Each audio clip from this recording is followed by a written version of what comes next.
A bacia do Rio Niquim é uma das principais do estado e cruza 3 municípios. Uma iniciativa do Ministério Público Estadual e do IMA pretende criar áreas de reservas particulares ao longo das margens, criando o chamado mosaico de preservação e corredores ecológicos para a recuperação da mata ciliar. Esse paraíso ecológico está ameaçado pela poluição e pelo corte predatório da mata que margeia o Rio Niquim.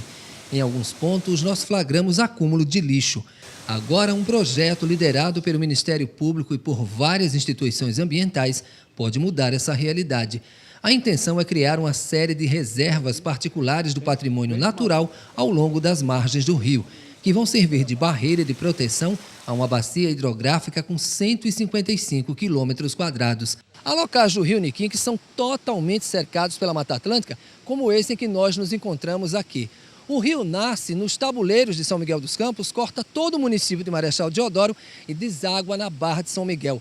Há locais tão bonitos que dispensam até comentários. A ideia de criar esse conjunto de reservas, chamadas mosaico, surgiu depois de denúncias feitas por organizações não governamentais e moradores da Barra de São Miguel. Eles alegam que o rio vem sofrendo captação de água maior que sua capacidade, além da poluição causada pela própria comunidade. Muitas espécies, animais e vegetais já se perderam por causa da ocupação humana. Por isso, as reservas são fundamentais para a preservação da vida. A mata ciliar é de fundamental importância para o equilíbrio da biodiversidade, né?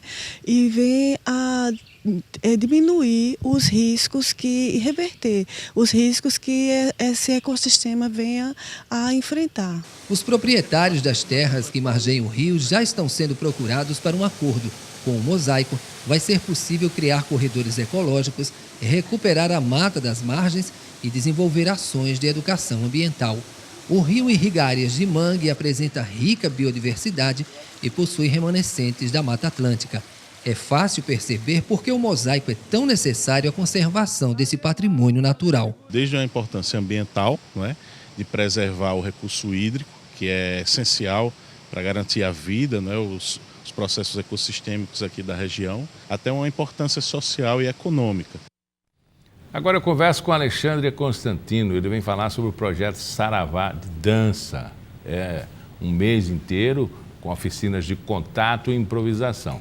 Ele também é psicólogo. Isso influencia no trabalho, Alexandre? Primeiramente, fora tema é urgente, deram um golpe na gente e não vamos admitir. Preciso começar assim, né? O projeto Saravá é um convite de retorno a Maceió. Eu fiquei os últimos 9 anos agora fora. E o Denis Angola, que é a pessoa que é o idealizador e proponente do projeto, ele junto com o Jailton Cronos tinham essa ideia, fizeram uma pedida de licença antes a alguns terreiros, para entender o que podia e o que não podia e como se colocar determinados elementos da natureza e do trabalho dos orixás, do candomblé, para a construção de uma obra. E a gente vem nesse percurso construindo esse trabalho e a gente tem até setembro para estrear com ele. Contato e improvisação, explica melhor essa situação. O projeto ele foi pensado com 3 dinâmicas diferentes. O primeiro momento são os 3 meses com contato e improvisação. Um segundo momento de construção do trabalho com a capoeira, que o Denis Angola é professor de capoeira aqui da cidade. E o terceiro momento possivelmente vai ser com a dança afro. Então, à medida que a gente vai construindo o trabalho, a gente vai oferecendo oficinas de determinada linguagem para o público de modo geral. É uma maneira também da gente construir o trabalho e retornar para a sociedade de modo geral uma possibilidade de conhecimento sobre o corpo, sobre alguma leitura da dança, alguma linguagem de dança. É uma oficina voltada para a comunidade negra, ela é aberta, é para a comunidade quilombola, é para os adeptos da Umbanda? É para todo mundo. A gente trabalha com arte. Nós somos artistas, nesse trabalho intérpretes criadores. O nosso projeto ele é levar arte para pessoas de modo geral que tenham interesse. Claro que a nossa referência de onde a gente bebe é da cultura africana para esse trabalho, o Saravá. Então toda a construção dele passeia por esses lugares, mas a própria contato e improvisação não é uma técnica vinda de África. Então a gente também toma essas referências e oferece para as pessoas de modo geral que tenham esse interesse em conhecer um pouco mais sobre o seu corpo, perceber o seu espaço, a sua relação com o outro. É uma dinâmica muito simples e muito potente. E, geralmente, que se fala em oficina, as pessoas levam o tema à cabeça e pensam diretamente que, no decorrer dessa situação, ao final eles terão que apresentar um projeto. Vocês pensam nessa ideia, nessa possibilidade? O contato e improvisação, ele tem uma prática que se chama jam.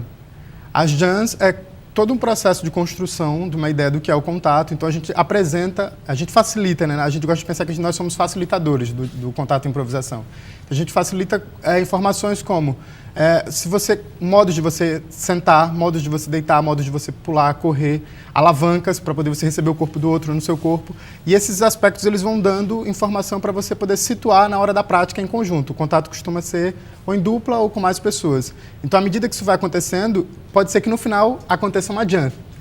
Que é esse grande encontro onde todo mundo se reúne para dançar juntos, a gente convida músicos para fazerem músicas ao vivo e a gente cria uma grande festa para confraternizar ali. Uhum. E vocês estão nessa situação de facilitar e num projeto de performance e também de conversa, contato, que precisa ter um lastro, uma logística. Ninguém faz isso sozinho. Primeiro porque é difícil, a logística é difícil, o financiamento é difícil. Algo lhe dá sustentação ao grupo? Sim. Até mesmo para dizer, não, eu vou me candidatar, eu vou fazer essa primeira fase, mas eu não sei se vai ter a segunda. Nós fomos contemplados com o prêmio Ares Maximiliano 2015, né? Que foi um edital que o município abriu. Atualmente a gente vê que o município, por questões políticas, fecharam alguns editais e inclusive pessoas que passaram no edital em 2015 ainda não receberam. A gente ficou um ano praticamente parado e esse ano saiu essa verba. Então é a partir dessa verba que a gente vai estar possibilitado de construir o trabalho e oferecer as oficinas. A gente trabalha com uma ideia, Miguel, que se chama contribuição consciente, para que a pessoa tenha um valor simbólico.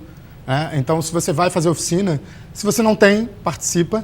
Se você tem, participa com quanto você pode naquele dia ou naquele mês, e que não tem problema. Então, a gente tem sim um financiamento, né? Nós fomos aprovados, por isso que a gente também tem essa possibilidade de oferecer para o público, de modo geral, essas oficinas. São quantas oficinas ao todo? Teoricamente, a gente pensou em 3 oficinas à medida que o processo de construção da obra for sendo feito, né? Então, a gente começou agora, depois desses 3 meses, com o contato. Os próximos 3 meses a gente vai trabalhar com a capoeira e possivelmente vai ter a oficina de capoeira também oferecida. No início você falou que teve que ter um contato com licença dos terreiros. O espaço é esse? Não, o espaço das oficinas? Sim. Não, as oficinas estão sendo oferecidas no anexo do Deodoro, aqui próximo, lá embaixo, no centro da cidade? Exato. E as segundas... O anexo do Deodoro é o Sérgio Cardoso ou não? Não, é o anexo do complexo. Do complexo aquele espaço cultural, maior que tem artes aquele visuais. Mais novo agora. Isso, exato. E as oficinas acontecem às segundas, de 2 às 5, e aos sábados, de 9 ao meio-dia. Todo mês de abril, contribuição consciente, as pessoas podem chegar sem nenhuma questão. Você é o facilitador? Eu e Jailton Oliveira Cronos. E o capoeirista? O Denis Angola está na Finlândia agora, está lá passeando um pouco. Talvez traga aí a corda dele de mestre. E aí esse tempo, como a gente tem o projeto todo pensado nessa dinâmica, o tempo que a gente está oferecendo oficina, ele acabou indo lá para a Finlândia para desenvolver um outro trabalho. Enquanto ele retorna, ele chega agora dia 22 ou 23. Você, bastante politizado, se preparou, inclusive, para fazer esse tipo de trabalho. Está aqui na minha ficha que você é ator, performer, psicólogo. Sim. A psicologia tem te ajudado nesse trabalho? Eu diria que sim, mas ao mesmo tempo também eu venho de uma família simples, né? Meus pais são analfabetos, então toda a minha família, de modo geral, o aparato que eu tenho não é de uma produção de literatura. E aí, quando eu começo a estudar psicologia, eu conheci a filosofia. E aí, quando eu mergulho na filosofia, eu começo a descobrir que existe um mundo, que eu posso ser várias coisas e que as coisas não são pré-determinadas por essa ética heteronormativa capitalista do patriarcado. E aí a filosofia me abre para outros horizontes. Aí é onde eu descubro a performance arte, onde eu trabalho. Tem um trabalho específico que é particular, não é um trabalho meu, onde tem questões de gênero, corpo nu, entre outras coisas nas artes visuais também. E a psicologia chega com esse lugar de trazer uma reflexão, tanto como eu sou facilitador também de trabalhos, então eu acabo tendo esse olhar de cuidado na hora de uma prática, por exemplo, como contato e improvisação, onde eu vou trabalhar o corpo, mas eu também posso olhar um pouco a pessoa por outros aspectos e, se possível, dentro da possibilidade, dar um toque, né, uma informação, enfim. Toda essa estrutura que você buscou para se preparar te deu assim, um lastro muito grande né, para que você tenha esse contato, porque seu público é um público genérico, vai chegar muita gente que não entende os processos e outros que já estão também dentro dos processos e que entendem muito. Nós tivemos a reprovação pelo STF da escola livre, né? Eu faço essa pergunta, eu já acho que é o terceiro entrevistado que eu faço. Essa escola livre iria atrapalhar o teu trabalho, mais ou menos, na tua formação, por exemplo, se você estivesse na sala de aula?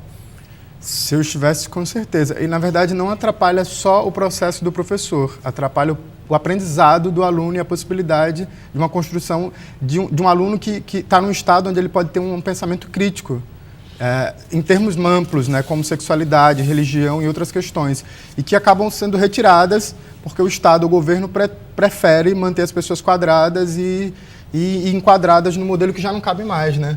Assim, se você me permite, eu, dando uma lida em algumas coisas de historiografia, é absurdo pensar que, quando você pensa o estado de Alagoas, na verdade eu fiquei me questionando sobre isso, Miguel, quando eu pensei que Alagoas está fazendo 200 anos.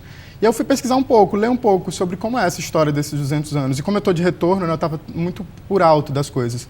E aí você percebe que as figuras que são vendidas como heróis, eu já discordo da ideia de herói, né? O Bertolt Brecht, ele tem uma frase, pobre da sociedade que necessita de heróis.